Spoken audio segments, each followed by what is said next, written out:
সঙ্গীতের শিক্ষক প্রাইমারি থেকে সঙ্গীতের শিক্ষক নিয়োগের ফায়সালা হয়েছিল না, প্রজ্ঞাপনও তো জারি হয়ে গেছে। ওই প্রজ্ঞাপন পরে বাতিল হয়েছে, বলেন আলহামদুলিল্লাহ। এই প্রজ্ঞাপনটা যে প্রথমে যে প্রজ্ঞাপন এসেছিল শিক্ষক নিয়োগের পক্ষে, ওটা ছিল বাতিল নাকি, ওটা ছিল গুনাহ। পরে যে ওটাকে ইয়ে করা হলো, এই প্রজ্ঞাপন বাতিল করে নতুন প্রজ্ঞাপন এসেছে, নিয়োগ দেওয়া হবে না। সেটা হলো ন্যাক কাজ। সেটা কি? এই ন্যাক কাজের উপরে খুশি হওয়া দরকার কিনা?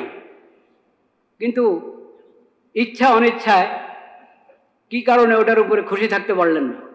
ব্যাখ্যা দাঁড় করানো হয়েছে এই কারণে। তা আমরা ব্যাখ্যার দিকে না তাকাই, একটা ন্যাক কাজ হয়েছে, ওটার জন্য ধন্যবাদ, ওটার জন্য মোবারকবাদ। ইমানের পরিচয় এটা। খারাপ কাজ হলে খারাপ লাগতে হবে, আরে কিভাবে এই গুনার কাজ হয়ে গেল, এই খারাপ কাজ হয়ে গেল, হারাম কাজ হয়ে গেল। নেক কাজের তৌফিক হয়েছে, নেক কাজের তৌফিক হয়ে গেছে, আল্লাহ শুকর আদায় করো, আলহামদুলিল্লাহ। খুশি লাগবে, মনে খুশি অনুভব হবে নেক কাজের তৌফিকের কারণে। এটা হলো ইমানের পরিচয়। আল্লাহ তাআলা ইমানের এই আলামত আমাদের মধ্যে দান করেন।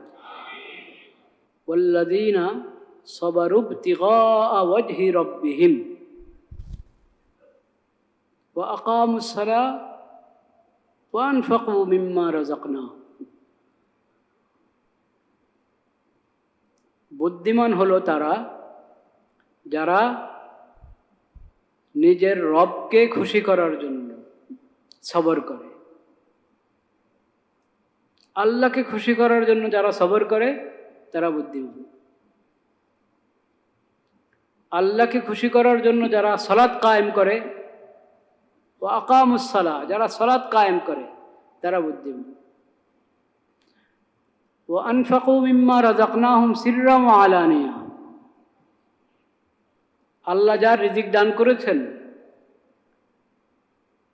অর্থ সম্পদ দান করেছেন, সেখান থেকে কিছু আল্লাহর রাস্তায় খরচ করে, আল্লাহকে সন্তুষ্ট করার জন্য খরচ করে।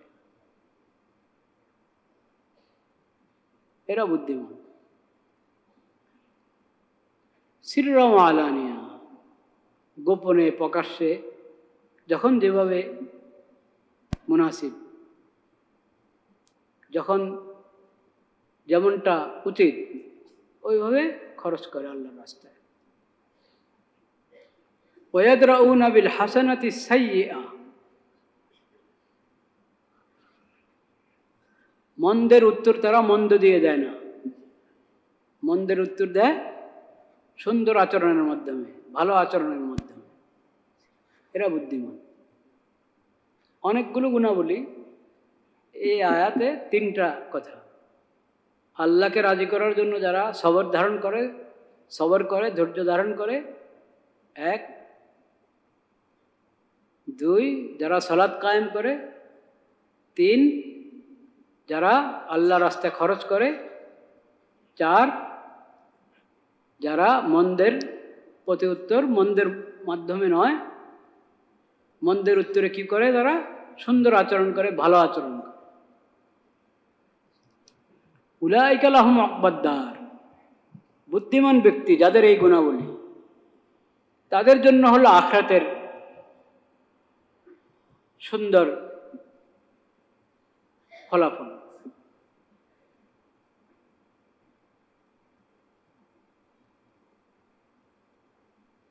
সেটা কি? জান্নাতু আদনিন ইয়াদখুলুনাহা ওয়া মান সালাহা মিন আবাইহিম ওয়া আজওয়াজিহিম ওয়া যুররিয়াতিহিম। আল্লাহ তাআলা আখিরাতে এই লোকদেরকে, এই বুদ্ধিমানদেরকে জান্নাত দান করবেন। এই জান্নাতে তারা প্রবেশ করবে, তাদের নেককার মা বাবা, নেককার দাদা দাদি, নানা নানি, পূর্বপুরুষ যারা নেককার ছিল তারা প্রবেশ করবে জান্নাতে। তাদের স্ত্রীগণ, নেককার স্ত্রীগণ জান্নাতে প্রবেশ করবে। তাদের নেককার সন্তানগণ, কিয়ামত পর্যন্ত তার বংশধরের যত নেককার সন্তান তার বংশে এসেছে, সবাই জান্নাতে প্রবেশ করবে। ওয়াল মালাইকাতু ইয়াদখুলুনা আলাইহিম মিন কুল্লি বাব, জান্নাতের প্রতিটি দরওয়াজা দিয়ে ফেরেশতারা এসে এসে তাদেরকে সালাম বলবে, আসসালামু আলাইকুম, সালামুন আলাইকুম বিমা সাবারতুম ফানি'মা উকবাদ-দার। দুনিয়াতে তোমরা সবর করেছ, সেই সবরের পুরস্কার হিসেবে আল্লাহ তাআলা তোমাদেরকে এই শান্তির জান্নাত দিয়েছেন। তোমাদের প্রতি সালাম, সালামুন আলাইকুম বিমা সাবারতুম ফানি'মা উকবাদ-দার। কত সুন্দর পুরস্কার! আখিরাতের এই ফল, দুনিয়ার সবরের যে ফলাফল আল্লাহ দান করছেন, কত সুন্দর!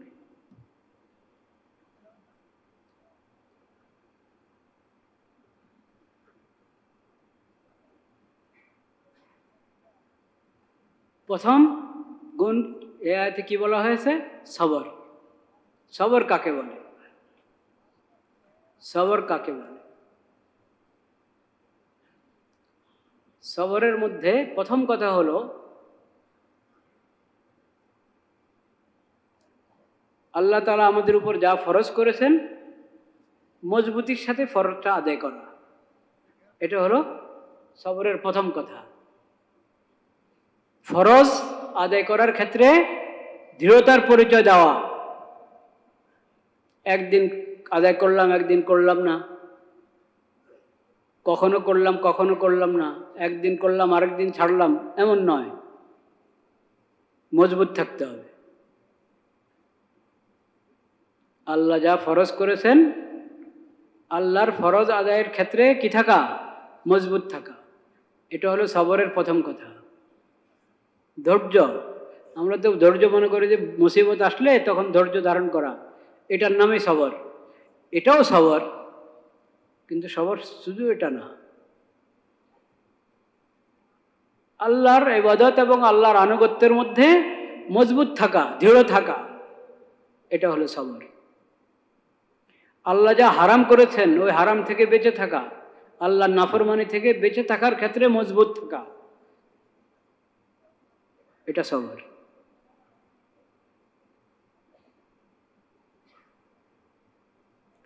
আর ইবাদতটা সুন্দরভাবে করা, নিয়মিত করা এবং সুন্দরভাবে করা, এটা সবর। নামাজ শুরু করলাম, কত দ্রুত শেষ করা যায় এই ফিকির, তাড়াহুড়া করে হুলস্থুল করে শেষ করে দিলাম, এটা সবর হলো না।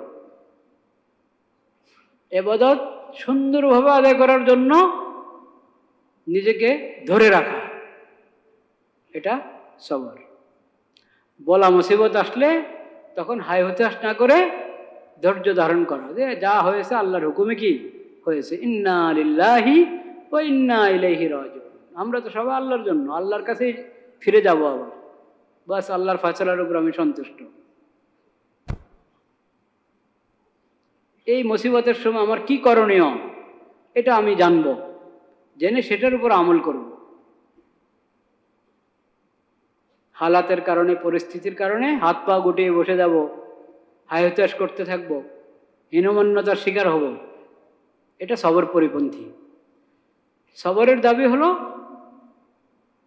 আমি স্থির থাকার চেষ্টা করব। যত বড় মুসিবতে এসেছে কি স্থির থাকার চেষ্টা করব, আল্লাহর ফয়সালার উপরে সন্তুষ্ট থাকব। তাইলে কয়টা কথা হলো সবরের মধ্যে? কয়টা কথা হলো মোট? চারটা কথা, তাই না? চারটা। আল্লাহর ইবাদত, আল্লাহর যা আমার উপর ফরজ করেছেন এই ফরজ আদায়ের ক্ষেত্রে মজবুত থাকা। 2, ফরজগুলো নিয়মিত আদায় করা, সুন্দরভাবে আদায় করা। 3, আল্লাহ যা হারাম করেছেন সে হারাম থেকে, গুনার কাছ থেকে, আল্লাহর নাফরমানি থেকে বেঁচে থাকা। 4, বলা মুসিবতের সময় ধৈর্য ধারণ করা। এটার নাম কি? এই চারটা বিষয়ের নাম হলো সবর। সবর ছাড়া একজন বান্দা আল্লাহর সন্তুষ্টি অর্জন করতে কি পারে না। সবর ছাড়া দিনদার হওয়া সম্ভব না, নেককার হওয়া কিনা সম্ভব না।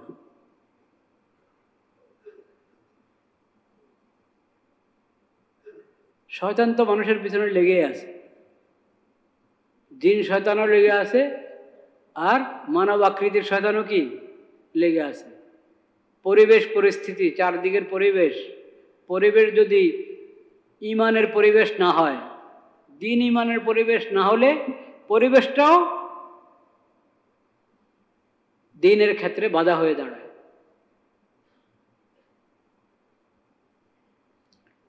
তো মানুষ যাতে আল্লাহর আনুগত্য, আল্লাহর ইবাদতের লাইনে অগ্রসর না হতে পারে, সেটার জন্য অনেক ধরনের বাধা।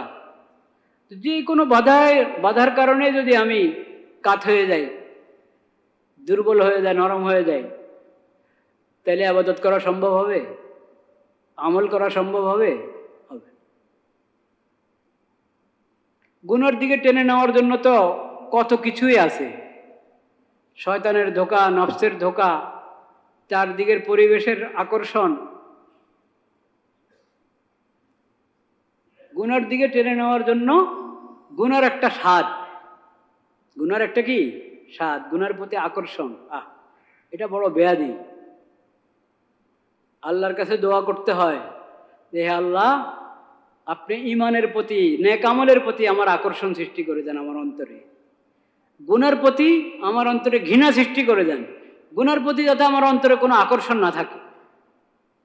এটা দোয়া, হাদিসের দোয়া। আল্লাহুম্মা হাব্বিব ইলাইনাল ঈমান ওয়া যায়্যিনহু ফী কুলুবিনা ওয়া কাররিহ ইলাইনাল কুফরা ওয়াল ফুসুকা ওয়াল ইসয়ান ওয়াজআলনা মিনার রাশিদিন।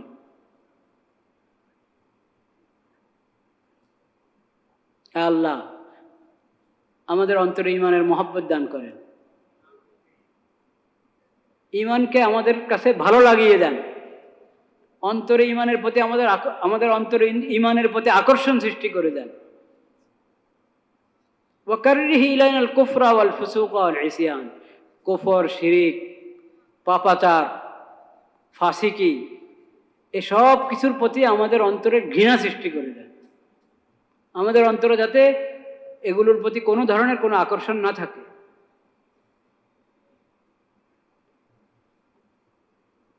তো এখন আমি গুনাহ থেকে বাঁচতে হলে মজবুত থাকতে হবে। শয়তানে ওয়াসওয়াসা দেওয়া শুরু করলে যদি আমি কাত হয়ে যাই, তাহলে কখনো গুনাহ থেকে কি বাঁচতে পারবো না। এগুলোর নাম হলো সবর। নেক কাজ করতে কষ্ট হচ্ছে, এই কষ্ট সয়ে নিতে হবে। এই কষ্ট কি সয়ে নিতে হবে, বরদাস্ত করতে হবে এই কষ্ট। কষ্ট হলো আমি নেক কাজ ছাড়ব না। গুনার প্রতি আকর্ষণের কারণে গুনাহ থেকে বাঁচা কঠিন, গুনাহ থেকে বাঁচা অনেক কষ্ট। মন চাইছে একটু এই কাজটা না করলে কেমন লাগে, মনকে মানানোই যায় না। এই মনকে মানাইতে হবে, এই কষ্ট মেনে নিতে হবে, যতই কষ্ট হোক আমি গুনাহ করব না। এই যে কষ্ট, নেক কাজ করার কষ্ট, আসলে কিন্তু কষ্ট না, এগুলো আমার ইমানি দুর্বলতার কারণে আমার কাছে নেক কাজ কষ্ট মনে হয়। ইমানি দুর্বলতার কারণে গুনার কাজ ভালো মনে হয়, সহজ মনে হয়। নাউজুবিল্লাহ। গুনার কাছ থেকে বেঁচে থাকা, দূরে থাকা, এটা যে কঠিন মনে হয়, কষ্ট মনে হয়, ইমানি দুর্বলতার কারণে। ইমান মজবুত হলে কোনো বিষয় না। ইমান মজবুত হলে গুনাহ থেকে বেঁচে থাকা একেবারেই সহজ, নেক আমল করা একেবারেই সহজ। তো আল্লাহ রাব্বুল আলামিন বলছেন, বান্দা তুমি নেককার হতে হলে কষ্ট করতে হবে, কষ্ট করো। সালামুন আলাইকুম বিমা সাবারতুম। দুনিয়াতে যদি এই কষ্টটা মেনে নাও, নেক কাজের উপরে মজবুত থাকার কষ্ট আর গুনাহ থেকে বেঁচে থাকার কষ্ট, এই কষ্ট যদি মেনে নাও দুনিয়াতে, তাহলে আখিরাতে শান্তি আর শান্তি। সালামুন আলাইকুম বিমা সাবারতুম ফানি'মা উকবাদ দার। দ্বিতীয় গুণটা বলা হয়েছে কি? আকামুস সালাত, সালাত কায়েম করে। বুদ্ধিমান মানুষ কি করে? সালাত কায়েম করে। বুদ্ধিমান কাকে বলে? এটা কোরআন কোরআন থেকে শুনতে হবে। বুদ্ধিমান কাকে বলে? কোরআন থেকে শুনতে হবে, হাদিস থেকে জানতে হবে, নবীজির সিরাত থেকে জানতে হবে।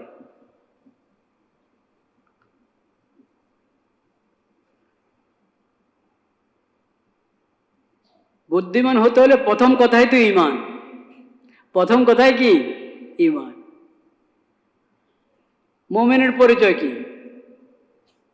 মুমিনের পরিচয় তো কোরআনে বলা হয়েছে শুরু থেকে শেষ পর্যন্ত। মুমিনের পরিচয়, মুমিনের পরিচয় তো বলেছেন নবী করিম সাল্লাল্লাহু আলাইহি সাল্লাম হাদিস শরীফে,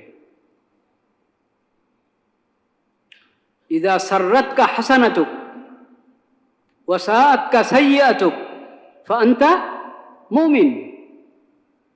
নেক আমল করে যদি ভালো লাগে, একটা নেক আমলের তৌফিক হয়েছে, নেক আমল করতে পেরেছে, মনটা ভালো লাগে। গুনাহ হয়ে গেছে, মন খারাপ লাগা, হা কিভাবে এই পাপটা হয়ে গেল, এই পাপটা কিভাবে আমি করে ফেললাম, খারাপ লাগে। নেক আমল হলে ভালো লাগে, গুনাহ হয়ে গেলে কি লাগে? খারাপ লাগে। এটা ঈমানের পরিচয়। বলেন সুবহানাল্লাহ।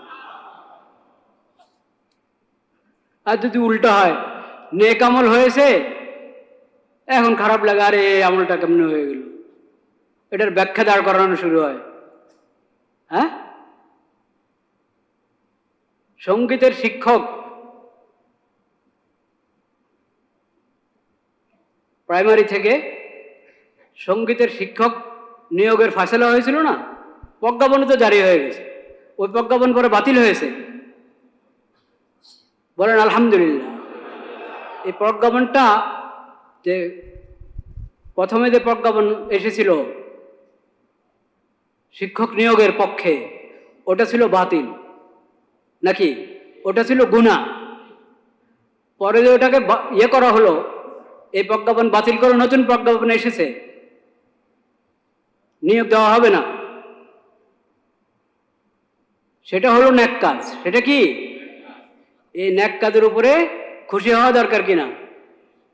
কিন্তু ইচ্ছা অনিচ্ছায় কি কারণে ওটার উপরে খুশি থাকতে পারলেন না?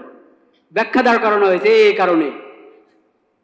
তা আমরা ব্যাখ্যার দিকে না তাকাই, একটা ন্যাক কাজ হয়েছে, ওটার জন্য ধন্যবাদ, ওটার জন্য মোবারকবাদ। ঈমানের পরিচয় এটা।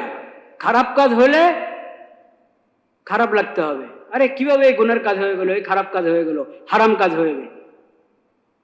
নেক কাজের তৌফিক হয়েছে, নেক কাজের তৌফিক হয়ে গেছে, আল্লাহ শুকর আদায় করো, আলহামদুলিল্লাহ। খুশি লাগবে, মনে খুশি অনুভব হবে নেক কাজের তৌফিকের কারণে। এটা হলো ঈমানের পরিচয়। আল্লাহ তাআলা ঈমানের এই আলামত আমাদের মধ্যে দান করেন।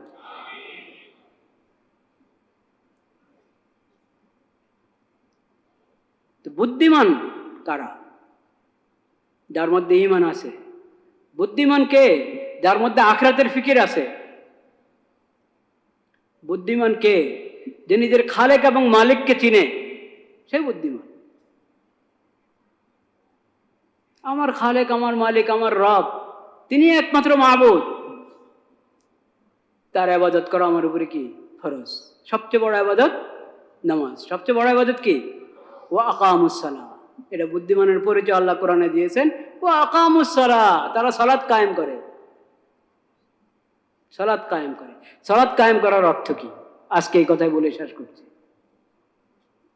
আল্লাহ হায়াতে রাখলে বাকি কথা পরে আলোচনা হবে ইনশাআল্লাহ। সালাত কায়েম করা মানে কি? এটা তো কোরআন কারীমের দ্বিতীয় সূরা, সূরাতুল বাকারার শুরুতেই আল্লাহ তাআলা মুমিনের পরিচয় দিয়েছেন কি? ওয়া ইউকিমুনাস সালাতা, যারা সালাত কায়েম করে। যারা কি? মুত্তাকির পরিচয় দিয়েছেন আল্লাহ তাআলা, যারা সালাত কায়েম করে। এই সালাত কায়েম করা মানে কি? সালাত কায়েম করা হলো সালাত যথাযথ আদায় করা। সালাত কি? যথাযথ আদায় করা। যথাযথ আদায় কিভাবে হবে? আল্লাহ যত ওয়াক্ত নামাজ ফরজ করেছেন তত ওয়াক্ত নামাজ আদায় করব। নামাজ কয় ওয়াক্ত ফরজ? 5 ওয়াক্ত। 5 ওয়াক্ত ফরজ আদায় করব। পুরুষরা মসজিদে জামাতের সাথে আদায় করবে, এবং নামাজে যতগুলো ফরজ, ওয়াজিব, সুন্নত, মুস্তাহাব আছে কিনা, হ্যাঁ, নামাজের কতটা শর্ত, কতটা রোকন, ঠিক যেই তরিকায় নবী করিম সাল্লাল্লাহু আলাইহি ওয়াসাল্লাম নামাজ শিখিয়েছেন ওই তরিকায় নামাজ আদায় করা, এটা হলো ইকামতুস সালাহ, সালাত কায়েম করা। কোনো আমলকে যথাযথভাবে করা, নিখুঁতভাবে করা, নিয়মতান্ত্রিকভাবে করা, এটাকে বলে কায়েম করা। কায়েম আরবি ভাষা, তো আরবি ভাষা থেকে তো বুঝতে হবে কি শব্দের কি অর্থ। একামত, যে নামাজের একামত বলে না, মুয়াজ্জিন সাহেব আগ মুহূর্তে একামত বলেন কেন, মানে সালাত কায়েম করা হবে এখন, ওটা জানাচ্ছেন, জানান দিচ্ছেন। কি পদ্ধতি, এভাবে তো বললে হয়, ভাই নামাজ শুরু হচ্ছে দাঁড়ান, না, শরীয়ত এভাবে শিখায় নাই। শরীয়ত শিখিয়েছে বাস আল্লাহু আকবার থেকে নিয়ে লা ইলাহা ইল্লাল্লাহ পর্যন্ত আযানের ওই কালিমাগুলো একামতের মধ্যে কদ কামাতি সালাহ অতিরিক্ত আছে, ওইভাবে বলো। এই একামতের মাধ্যমে মানুষ বুঝবে যে এখনই সালাত শুরু হচ্ছে, নামাজ শুরু হচ্ছে। তো এটার নামে হয়ে হলো একামতুস সালাহ। কেন? শব্দটার মধ্যে আমাদেরকে বলে দেওয়া হচ্ছে যে আমলটা তুমি যথাযথ করো, ধ্যান ত্যান করো না, করলে করলাম, কোনো রকম জান ছাড়াইলাম, এরকম না। সুন্দরভাবে খুশু খুজুর সাথে সুন্নত মোতাবেক নবী করিম সাল্লাল্লাহু আলাইহি ওয়াসাল্লাম যেভাবে শিখিয়েছেন ওইভাবে নামাজ কি করো, আদায় করো। এগুলো শিখা দরকার না, জানা দরকার না, জানা দরকার।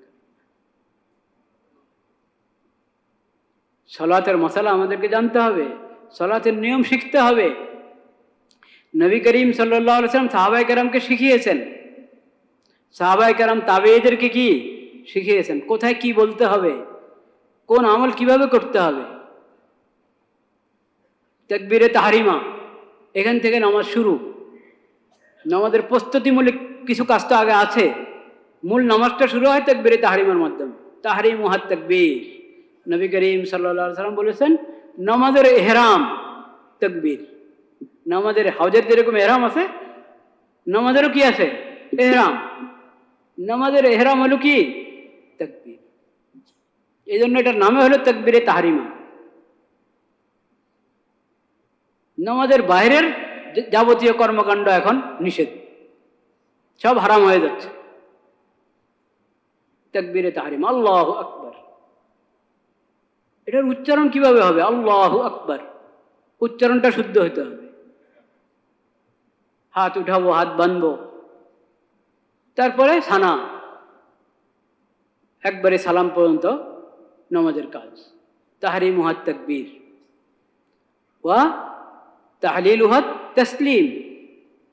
আসসালামু আলাইকুম বলে দুদিকে সালাম ফিরানোর পর এখন নামাজের ইহরাম শেষ হলো, নামাজ সমাপ্ত হলো। তাকবীরে তাহরিমের আগের কাজগুলো কি কি, ওগুলো নবী করিম সাল্লাল্লাহু আলাইহি ওয়াসাল্লাম শিখিয়ে দিয়েছেন। সালামের পরের কি কি কাজ তাও শিখিয়েছেন নবী করিম সাল্লাল্লাহু আলাইহি ওয়াসাল্লাম। সালামের পরে ইস্তেগফার করো, যেমন নামাজের দরকার ছিল, আল্লাহর ইবাদত যত সুন্দর করে করার দরকার ছিল অত সুন্দর করে তো আমি করতে পারি নাই, ভুল হয়ে গেছে, ত্রুটি হয়ে গেছে, আল্লাহর কাছে ক্ষমা চাও। আস্তাগফিরুল্লাহ, আস্তাগফিরুল্লাহ, আস্তাগফিরুল্লাহ। দোয়া করো আল্লাহর কাছে, আল্লাহুম্মা আনতাস সালাম ওয়া মিনকাস সালাম তাবারাকতা ইয়া যাল জালালি ওয়াল ইকরাম। শান্তি চাও আল্লাহর কাছে। শান্তি তো দিতে পারেন একমাত্র কে, আল্লাহ। দুনিয়ার শান্তি, আখিরাতের শান্তি, সুন্দর জীবন, শান্তির জীবন আল্লাহর কাছে কামনা করো। এই নামাজ সালাম ফিরানোর পর, ফরজ নামাজ যখন সালাম ফিরায় তখন দোয়া কবুলের বিশেষ সময়। পুরো নামাজের ভিতরে তো আছেই, কিন্তু নামাজের সালাম ফিরানোর পর এটাও দোয়া কবুলের সময়। এই সময় এই শান্তির দোয়া চাও আল্লাহর কাছে, আল্লাহুম্মা আনতাস সালাম ওয়া মিনকাস সালাম তাবারাকতা ইয়া যাল জালালি ওয়াল ইকরাম। এরপরে দোয়া এই সময় কবুল হয়, যা দোয়া চাও করো, নিজের মতো নিজে দোয়া করো। আনুষ্ঠানিক দোয়া, প্রাতিষ্ঠানিক দোয়া যে ইমাম সাহেবের সাথে, খতিব সাহেবের সাথে আমি হাত উঠাবো, ওনার সঙ্গে হাত নামাবো, উনি জোরে কিছু বলবেন, আমি আমিন বলবো, এটার নামেই দোয়া। এটা হলো দোয়ার একটা পদ্ধতি। দোয়ার অনেক পদ্ধতির মধ্যে এটা কি একটা পদ্ধতি। দোয়া আপনি যে কোনো সময় করতে পারেন। ফরজ নামাজের পরে দোয়া কবুলের সময় আপনার যা আল্লাহর কাছে চাওয়ার আছে আপনি নিজে নিজে চাইতে থাকেন, হাত উঠান, হাত উঠিয়ে নিজে নিজে দোয়া করতে থাকেন। ইমাম সাহেব দোয়া আজকে করলেন না বা করেছেন কিন্তু হাত উঠানো ছাড়া করেছেন, উনি সংক্ষিপ্ত করেছেন না লম্বা করেছেন, ওগুলো আপনার দেখার দরকার নেই। আপনি আপনার দোয়া করেন। এবং নামাজের, ফরজ নামাজের পরে সাথে দোয়ার বিষয় না, কিছু আজকার, জিকিরের কালিমা নবী করিম সাল্লাল্লাহু আলাইহি ওয়াসাল্লাম শিখিয়েছেন, ওগুলো পড়ার মতো, কিন্তু আমরা খেয়াল করি না। লা ইলাহা ইল্লাল্লাহু ওয়াহদাহু লা শারীকা লাহু লাহুল মুলকু ওয়া লাহুল হামদু ওয়া হুয়া আলা কুল্লি শাইইন কাদির। আল্লাহুম্মা লা মানিআ লিমা আ'তাইতা ওয়া লা মু'তিয়া লিমা মানা'তা ওয়া লা ইয়ানফা'ু যাল জাদ্দি মিনকাল জাদ। এটা একটা দোয়া, জিকির। শুরুর অংশ জিকির, শেষের অংশ দোয়া। এটা পড়েন। নবী করিম সাল্লাল্লাহু আলাইহি ওয়াসাল্লাম পড়তে বলেছেন, নিজে পড়তেন এবং পড়ার জন্য তালকিন করেছেন, উৎসাহ প্রদান করেছেন।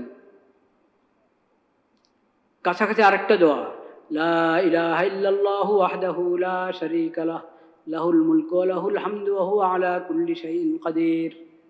লা হাওলা ওয়া লা কুওয়াতা ইল্লা বিল্লাহ। লা ইলাহা ইল্লাল্লাহ ওয়া লা না'বুদু ইল্লা ইয়্যাহ। লাহুন নি'মাতু ওয়া লাহুল ফাজলু ওয়া লাহুস সানাউল হাসান। লা ইলাহা ইল্লাল্লাহু মুখলিসিনা লাহুদ্দিন ওয়ালাউ কারিহাল কাফিরুন। একটু লম্বা দোয়া, কিন্তু শেখার চেষ্টা করলে কি শেখা সম্ভব হবে না? সম্ভব হবে। এটা পড়ি, আয়াতুল কুরসি পড়ি, তিনকুল পড়ি, কত দোয়া। আর ওটা তো আছেই, 33 বার সুবহানাল্লাহ, 33 বার আলহামদুলিল্লাহ, 34 বার আল্লাহু আকবার, প্রতি ফরজ নামাজের পর। যে ফরজ নামাজের পরে সুন্নত আছে, সুন্নতে মুআক্কাদা আছে, সুন্নতে মুআক্কাদা পড়ে এই সমস্ত আমল করতে পারি। সুন্নতে মুআক্কাদা বেশি দেরি না করাই ভালো।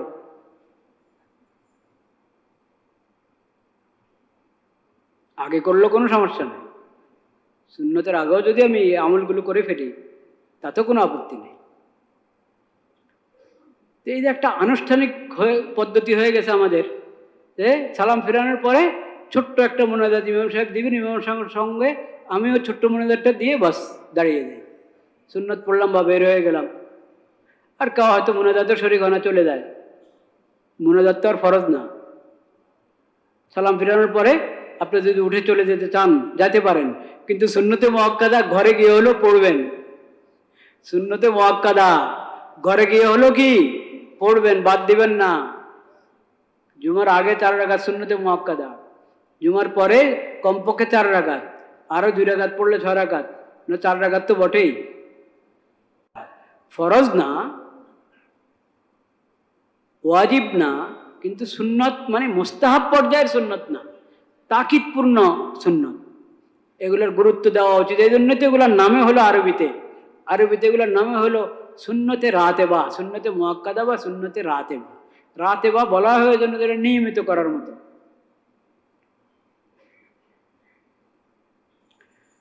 তো নামাজের পরে সালাম ফেরানোর পরের যেই দোয়া এবং জিকিরের কালিমাগুলো আছে এগুলো শেখার চেষ্টা করব, পড়ার কি চেষ্টা করব। আর আমার অনুরোধ হলো আমরা ওটা বন্ধ করে দিই, যে দোয়ার মধ্যে মুকাব্বির হওয়া, হ্যাঁ, এটা ছেড়ে দিলাম। মানে দোয়া শুরু হলো তখন আলহামদুলিল্লাহ রাব্বিল আলামিন জোরে বলেন, এবং শেষে কি আমিন বা আলহামদুলিল্লাহ রাব্বিল আলামিন। হ্যাঁ, দোয়ার মধ্যে মুকাব্বির হওয়ার দরকার নেই। নামাজের মধ্যে যদি অনেক বড় জামাত, মাইক থাকলেও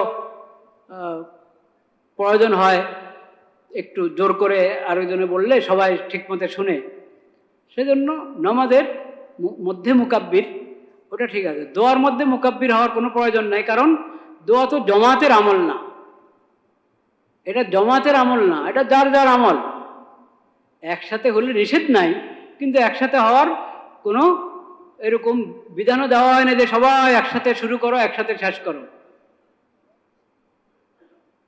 একসঙ্গ হতে পারে, আলাদাও হতে পারে, শুরু একসাথে হলো, শেষ এক একজনের এক এক সময় হলো। আমার দোয়া পুরো হয় না, আমি করতে থাকি। ওইদিকে যদিও আমিন বলে ইমাম সাহেব দোয়া শেষ করে দিয়েছেন, আমার আল্লাহর কাছে আরো চাওয়ার আছে, আমি চাইতে থাকি। ওনার আমিনের সঙ্গে আমিও শেষ করে দিতে হবে দোয়া, এটা জরুরি না। সঙ্গে শুরু করা, একসঙ্গে শুরু করাও জরুরি না, একসঙ্গে শেষ করাও কি না জরুরি না।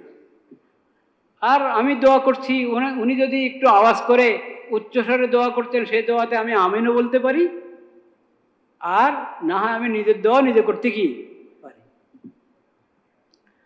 আমিন বলতে একটু খেয়াল করে বলতে হয়, কোথায় আমিন বলবে কোথায় কি বলবে। দোয়ার অর্থ যদি জানা না থাকে তো জাগা মতো হয় না আমিন। যেন দোয়ার অর্থটাও কি জানা দরকার, শিখা দরকার, তাইলে আমিন আপনি জাগা মতো বলবেন। রব্বানা যালামনা আনফুসানা ওয়া ইল্লাম তাগফির লানা ওয়া তারহামনা লানাকুনান্না মিনাল খাসিরিন। এটা দোয়া। এখানে আমিন বললে একটা ব্যাখ্যা হয়, হতে পারে, কিন্তু সুন্দর হলো রব্বানা যালামনার পরে হলো আমি বলবো ঠিক, আল্লাহ ঠিক, অবশ্যই হাক্কান, মানে আসলে এরকম জুলুম আমি আমার উপর করেছি, আপনি যদি ক্ষমা না করেন আমার কোনো উপায় নেই, আমি ক্ষতিগ্রস্তদের অন্তর্ভুক্ত হয়ে যাব। কথা ঠিক, ইয়া আল্লাহ আপনি মেহরবানি করে মাফ করেন। আমিন বলতে পারেন এই হিসাবে যে এটার অর্থ তো এটাই যে আল্লাহ আপনি ক্ষমা করেন, সেটার উপর আমি আমিন বললাম।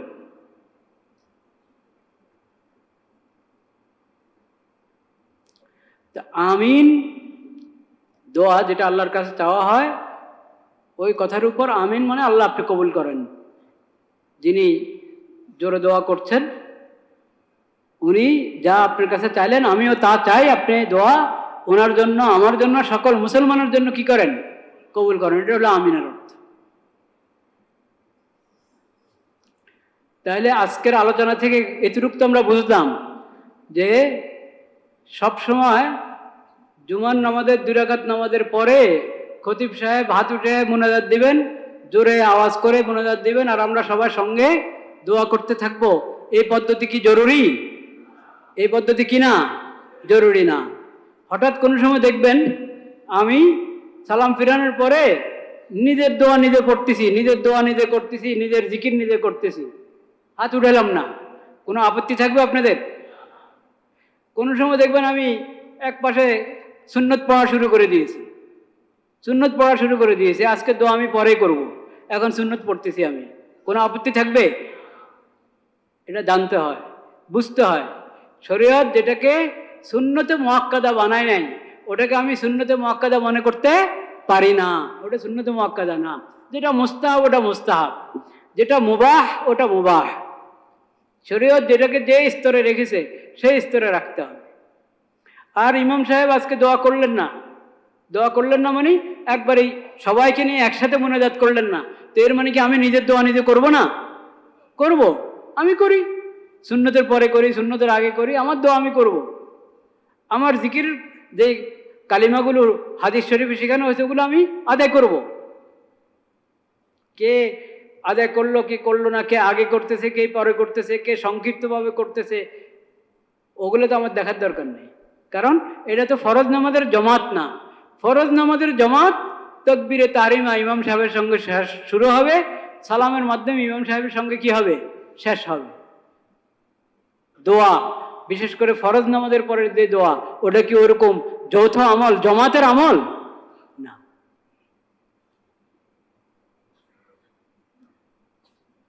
ওটা কখনো আমরা, কখনো কেন অনেক সময় তো আমরা একসাথে করছি, এতেও আপত্তি নেই।